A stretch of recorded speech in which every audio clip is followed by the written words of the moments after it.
What's up mga biyahero? Kung mahilig ka mag-adventure at sa mga bakbakan na biyahe, baka isa ito sa hinahanap mo. Ang motorsiklo na ito ay dual sport, pwedeng pang off-road, pwede rin pang on-road. Kaya naman kung tikas at tibay lamang ang pag-uusapan, baka ito na po ang hinahanap nyo. Walang iba kundi ang KLX 150 EF. Kaya naman sa video na ito mga biyahero, pag-uusapan natin ang buong detalye ng motor na ito. Hindi lang yan, yung kanyang updated price, monthly installment at down payment. Kaya naman tapusin mo ang video na ito hanggang dulo para may idea ka bago ka bumili nitong pang off-road na motorsiklo. Pero bago ang lahat, introan muna natin.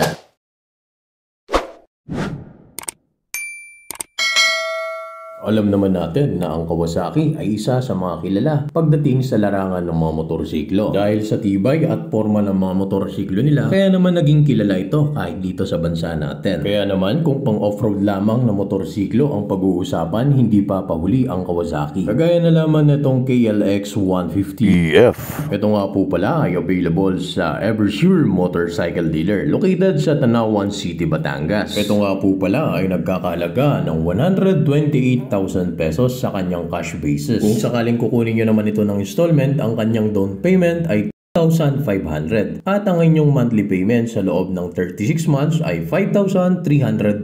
Good news mga biyahero, kapag on time ka magbayad ay may rebate ka pang 400 pesos. Kaya naman kung sakaling kukuha ka ng motor na ito mga biyahero, huwag mong palalampasin ang rebate, kaya magbayad ka on time. Sayang din yung 400 pesos dahil pwede rin yan pang gas. Alright. For more details and inquiries mga biyahero, pwede nyo pong tawagan yung number na nasa screen sa Eversure Motorcycle. Welcome to my party, we're just getting started. Life is a dream or a nightmare scarring. Hand me a drink cause I think I'm going all in. Get me a shrink who can catch me when I'm falling. Cover up my scars, flip the handlebars, crashing in my car, wake up in a... Itong Kawasaki KLX 150 BF ay street legal na po. Yung ibang version po kasi neto mga biyahero ay hindi po pinapayagan ng LTO na makabiyahe sa kalsada kasi wala siyang mga headlights. Ito po may headlights po ito na equip kaya street legal na po siya. Speaking of headlight mga biyahero, gumagamit ito ng halogen bulb. Yung kanyang disenyo mga biyahero ay simple lamang po, bagay na bagay sa mga pang off-road. Tapos unahin muna natin mga biyahero dito sa kanyang mukha, yung kanyang forma.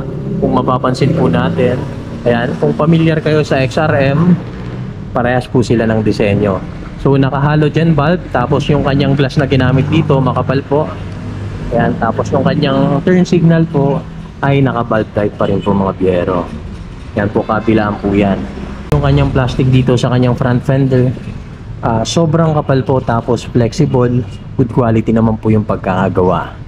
Sa kanyang front suspension mga biyahero, makasisigurado ka na maganda po ang laro neto. Kasi kung mapapansin natin, gumagamit ito ng upside down telescopic fork na mabisang gamitin sa mga off-road. O di kaya naman sa mga adventure na mga gagawin mo pa. At ang kagandahan pa dito mga biyahero, kung mapapansin natin sa kanyang suspension ay meron siyang cover kabilaan. Yung mga decals at saka sticker na nakadikit dito ay napakaganda ng disenyo. So bagay na bagay, hindi dumihin, maayos ang pagkakadisenyo, kaya naman goods na goods. Napakalaki po ng kanyang suspension. Yan, ito po yung kanyang suspension, sobrang laki po niyan, sobrang haba. Kasi design po talaga ito pang off-road. Yan, tapos may cover pa ang inyong suspension para iwas po na maputikan yung inyong suspension. Yan. Ito. So may cover po kayong kabilaan. Sa kanyang braking system naman mga biyahero, dito sa harapan ay gumagamit ng single disc. Kung mapapansin po natin ay makapal po yung kanyang disc brake. Samahan mo pa ng dalawang caliper na makakatulong para sa inyong braking power. Kaya naman sa mga adventure o mga trail na gagawin mo ay makakatulong talaga ang kanyang braking system. Hindi po siya ABS. Tapos yung kanyang disc brake, sobrang laki. Makapal, naka-wavy disc brake po ito. Wala pong ABS pero naka-tupat caliper. Ayan po, naka-tupat caliper. Sa kanyang tire, yan o, kung makapansin nyo yung mga ganito, pang off-road po talaga yan. Yan, so sobrang kapit po nito. Ang kanyang sukat ay 2.75 by 21. 2.75 by 21 yung kanyang tire size. Ang kanyang wheels naman mga biyahero, kung mapapansin natin, gumagamit ito ng mga spokes na hindi basta-basta bibigay sa kahit anong sitwasyon ng mga off-road na gagawin mo.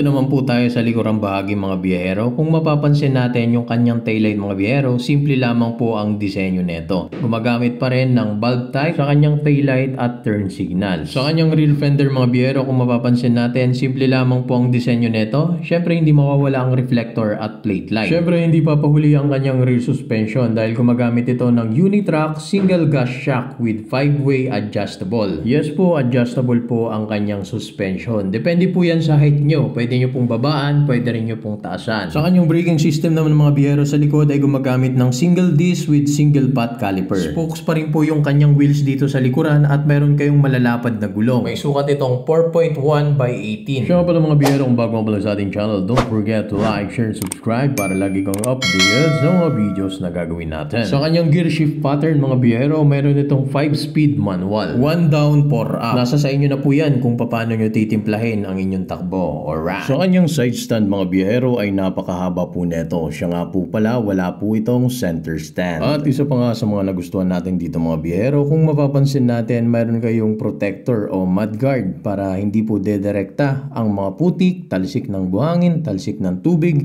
papunta sa inyong suspension. Isa pa po sa magugustuhan nyo dito mga biyahero, meron po itong skid plate na tinatawag. Kung mapapansin natin yung kanyang disenyo ay simple lamang po, pero wag po kayo mag-alala dahil matibay po yan. Siya nga po pala mga biyahero, pwede nyo pong palitan ng bakal yan para mas matibay at mas maganda tignan. Siya nga pala mga biyahero, hindi lang forma ang binibigay niyan kundi nagsisilbi ang protector para sa inyong makina para kung sakaling may mga talsik ng mga bato-bato, hindi po agad tatama sa inyong makina. I-comment nyo naman mga biyahero kung anong magandang disenyo para dito sa skid plate niya. Alright. Siya nga pala mga biyahero, kung bago pa lang sa ating channel, don't forget to like, share, and subscribe para lagi kang updated sa mga videos na gagawin natin. Pagdating naman sa kanyang information panel mga biyahero, meron na itong speedometer, odometer, fuel indicator, ayan. So malaking bagay yan para malalaman nyo kung paubos na nga ba ang inyong fuel. Meron din itong neutral indicator, high beam, at turn signal left and right na indicator. Siya nga po pala, yung kanyang ignition ay manual pa rin po. So kanyang manubela naman mga biyahero, naka naked handlebar. Alam naman natin kapag mga pag-adventure o kaya mga pang off-road ay kinakailangan naked po ang inyong handlebar para mas matibay at para mas magaan imaneho. Alright. So kanyang mga buttons naman mga biyahero, meron siyang engine kill switch, electric start, choke control, high and low beam, turn signal left and right, at busina. Malambot din ang inyong clutch lever at ang kagandahan pa dito mga biyahero, mayroon pa po kayong cover para protektahan ang inyong kamay. Alright. I feel nauseous, believe me. Never had a lot of shit come easy. Had to work hard, struggle just to be me. Had to rise up just so they could see me. Did what I had to do just to feed me, and what was left over I put towards my dreaming. But the only thing in life that has meaning are the things you gotta work for, believe me. Take into your hands a plan, your own hands can land your own brand. And damn, I feel like no one takes accountability. They want the credibility, convincingly unwilling to put in the hours it takes to get some power. Don't be f***ing sour, take a cold shower, scream until you're louder, work until you're prouder, and f*** all the doubters, they're just your downers. I swear to God they all let me down. I always fought just to wear the crown. I'm off at these fucking clowns who were all taught they deserve it now. Yung pala mga biyahero, kung bago pa lang sa ating channel, don't forget to like, share, and subscribe para lagi kang updated sa mga videos na gagawin natin. Pagdating naman po dito sa inyong passenger footrest mga biyahero, kung mapapansin natin, simple lamang po ang disenyo niya. Dito pi lamang po yan mga biyahero, at ang kagandahan dyan mga biyahero, mayroon siyang cover kaya hindi po mapapaso ang paan ng inyong angkas. Pagdating naman sa kanyang driver footrest mga biyahero, yung kanyang goma, ditanggal po yan. Kung sakaling magti-trail po kayo, pwede nyo pong magamit yan para mas maganda ang kapit ng inyong boots. Alright. Pahuli ang inyong kickstarter. Kung sakaling mag-lowbat ang inyong electric start, mayroon po kayong support para mapaandar ang inyong makina. Siya pala mga biyahero, maliban sa brake lever ay meron pa siyang foot brake para magagamit mo kung sakaling kinakailangan mo ng additional na preno. Alright. So kanyang upuan mga biyahero, kung mapapansin natin ay maliit lamang po ito at manipis. Pero ang kagandahan dito mga biyahero, malambot po ang foam na ginamit rito, pati dito sa inyong passenger. Kaya naman makasigurado ka kung sakaling mag-short ride ka ay hindi agad-agad sasakit ang puwetan mo. Alright. Isunod naman natin mga biyahero ang kanyang full specification na maaari mong magamit sa motor na ito. Ito nga pala mga biyahero ay meron 144cc to be exact, single cylinder, 4-stroke, 2-valve at ang kanyang cooling system ay air-cooled. Naka-single overhead cam na rin ito mga biyahero at may compression ratio na 9.5:1. So kanyang maximum power ay may 11.52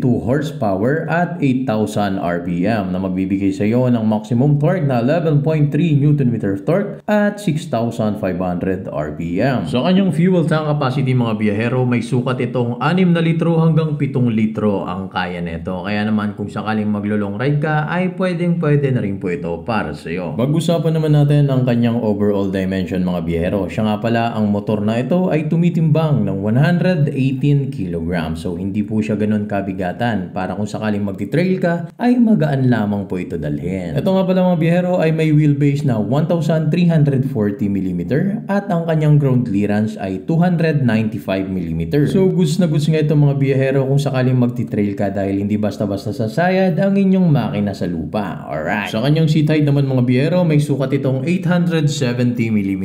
May kataasan po ang motor na ito. Pero huwag po kayong mag-alala mga biyahero dahil yung kanyang rear suspension ay adjustable po yan. Kahit kayo po ay 5'4" pababa ay magagamit nyo rin po ang ganitong klaseng motor. Basta babaan nyo lang po ang kanyang rear suspension. Dahil mayroon itong 5-way adjustable mga biyahero. Ito nga pala mga biyahero ay may taas na 1,155 mm at may lapad na 950 mm at may haba na 2,070 mm.